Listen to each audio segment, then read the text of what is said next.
الحمدللہ وکفا وسلام علی عبادہ الذین اصطفیٰ اما بعد۔ میرے عزیز ساتھیو، یہ مہینہ محرم الحرام کا مہینہ چل رہا ہے۔ محرم اسلامی سال کا پہلا مہینہ ہے۔ محرم الحرام کے مہینے میں بہت ساری شہادتیں وجود میں آئی، خصوصاً حضرت امام حسین رضی اللہ عنہ اور آپ کے ساتھیوں کی ان باتوں کو لے کر کے ہمارے درمیان بہت ساری خرافاتیں ہیں۔ محرم الحرام کے مہینے کے اعتبار سے ہم لوگوں نے اپنے درمیان میں بہت ساری باتیں پیدا کر رکھی ہے جن کا کوئی وجود نہیں ہے۔ ہمیں ان باتوں سے قطع نظر، اس لیے کہ اگر کسی برائی کو دفن کرنا ہے تو اس برائی کا ذکر ہی چھوڑ دیا جائے۔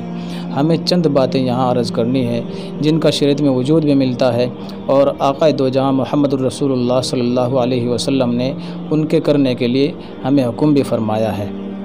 حضرت عائشہ رضی اللہ عنہا سے روایت ہے کہ زمانہ جاہلیت میں، دور جاہلیت میں 10 محرم کا روزہ رکھا جاتا تھا، اور قریش اس کا روزہ رکھتے تھے اور یہود و نصارہ اس کا روزہ رکھتے تھے۔ آقا دو جہاں محمد الرسول اللہ صلی اللہ علیہ وسلم نے بھی اس روزے کو رکھا ہے۔ پھر جب آپ صلی اللہ علیہ وسلم پر رمضان المبارک کے روزے کو فرض کر دیا گیا تو آپ صلی اللہ علیہ وسلم نے اعلان فرما دیا، اور محرم کے مہینے کی محرم کے 10 محرم کے روزے ختم کر دی گئی۔ یہ بخاری شریف کی روایت ہے۔ آپ صلی اللہ علیہ وسلم نے خود بھی اس کا روزہ رکھا اور لوگوں کو بھی اس کا حکم دیا۔ اس کے بعد مسلم شریف کی روایت ہے کہ حضرت ابن عباس رضی اللہ عنہ سے روایت ہے کہ جس وقت آقا دو جہاں محمد الرسول اللہ صلی اللہ علیہ وسلم نے عاشورہ، اس کو کہتے ہیں، عاشورہ کا روزہ رکھا اور لوگوں کو بھی اس کا حکم دیا، صحابہ کے حکم دیا، تو صحابہ نے ارشاد فرمایا، عرض کیا، یا رسول اللہ، یہ وہ دن ہے کہ اس دن کی یہود و نصارہ بڑی تعظیم کرتے ہیں۔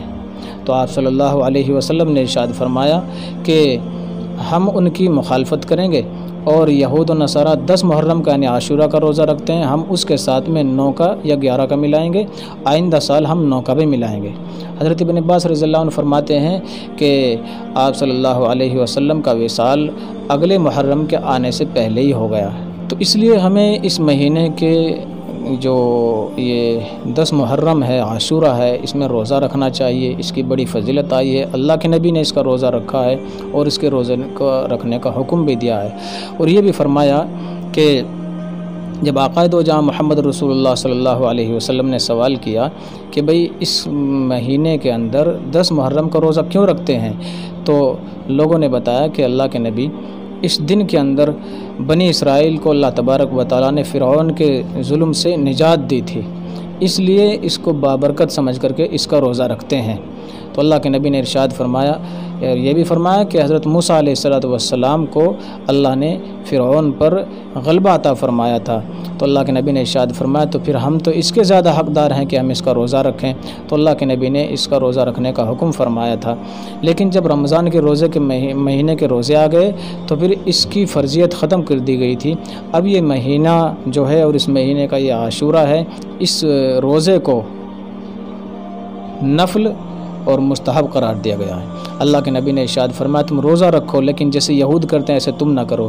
وہ 10 محرم کا روزہ رکھتے ہیں، اس لیے آپ 10 کے ساتھ 1 کا اور ملا لو۔ فرمایا خالف الیہود والصوموا التاسع والعاشر، تم یہود کی مخالفت کرو، اس کے ساتھ میں تم 9 کا ملا لو۔ اور ایک جگہ ارشاد فرمایا صوموا یوم عاشورہ خالف الیہود صوموا قبلہ یوما او بعد یوما، یعنی کہ فرمایا کہ تم اس کا عاشورہ کا روزہ رکھو اور یہود کی مخالفت کرو، یعنی اس کے ساتھ میں 9 کا ملا لو اور یا پھر 11 کا ملا لو۔ تو اس اعتبار سے اس مہینے کے اندر عاشورہ کے روزے کی یہ فضیلت آئی ہے۔ ثواب اس کا یہ ہے، فرمایا کہ جس نے اس دن کا روزہ رکھ لیا اس کے پچھلے سال کے گناہوں کا کفارہ ہو جاتا ہے، اور پھر اگر کوئی 10 محرم کا یا اس کے ساتھ 9 کا یا 11 کا نہ رکھ سکے تو اس کے ساتھ ساتھ یہ بھی فضیلت ہے کہ اس مہینے کے اندر کسی بھی دن کا روزہ رکھ لیا جائے یا پورے روزے رکھ لیے جائے، اس کا ایک روزے کا ثواب 30 روزوں کے برابر ہے۔ محرم کے 1 دن کے روزے کا ثواب 30 روزوں کے برابر ہے۔ یہ اس کے مہینے کی فضیلت ہے۔ ہمیں وہ کام کرنے ہیں جن کو کرنے کے لیے اللہ کے نبی آقا دو جہاں محمد الرسول اللہ صلی اللہ علیہ وسلم نے ہمیں حکم دیا ہے، اور یہ جو چیزیں ادھر ادھر کی ہے بھئی اس مہینے میں نکاح نہ کرو، خوشی نہ کرو، کالے کپڑے پہنو، بہت ساری برائیاں خرافات ہیں، ان کا کوئی وجود نہیں ہے۔ وجود ہے تو یہ ہے کہ اس مہینے کے اندر روزہ رکھا جائے اور گناہوں سے خوب اپنے توبہ کی جائے۔ دوسرا کام اس مہینے کے اندر یہ کرنا چاہیے کہ اپنے گھر والوں کے اوپر وسعت کرنی چاہیے۔ حضرت عبداللہ بن مسعود رضی اللہ عنہ کی روایت ہے کہ جس نے اس دن میں یعنی عاشورہ کے دن اپنے گھر والوں پر وسعت کی، روزی کی، رزق کی وسعت کی، اچھے اچھے کھانے بنائے کھلائے اور خوب یعنی کہ وسعت کی، اللہ تبارک و تعالیٰ بھی اس کے اوپر اپنی وسعت کا دروازہ کھول دیتا ہے، رزق کا دروازہ کھول دیتا ہے۔ ویسے تو اپنے گھر والوں کو خرچ میں کبھی کمی نہیں کرنی چاہیے، کنجوسی نہیں کرنی چاہیے، بخل نہیں کرنا چاہیے، لیکن 10 محرم میں خصوصاً جو ہے روزی کی، رزق کی وسعت کر دینی چاہیے، اپنا اچھا کھانا بنائیں اور لوگوں کو کھلائیں تاکہ اللہ تبارک و تعالیٰ بھی اپنے بندوں کے اوپر وسعت کر دے۔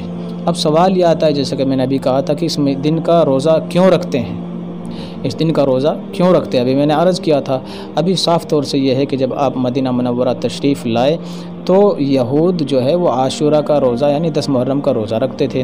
آپ صلی اللہ علیہ وسلم نے اس کی وجہ پوچھی کہ بھائی آپ اس کا روزہ کیوں رکھتے ہیں؟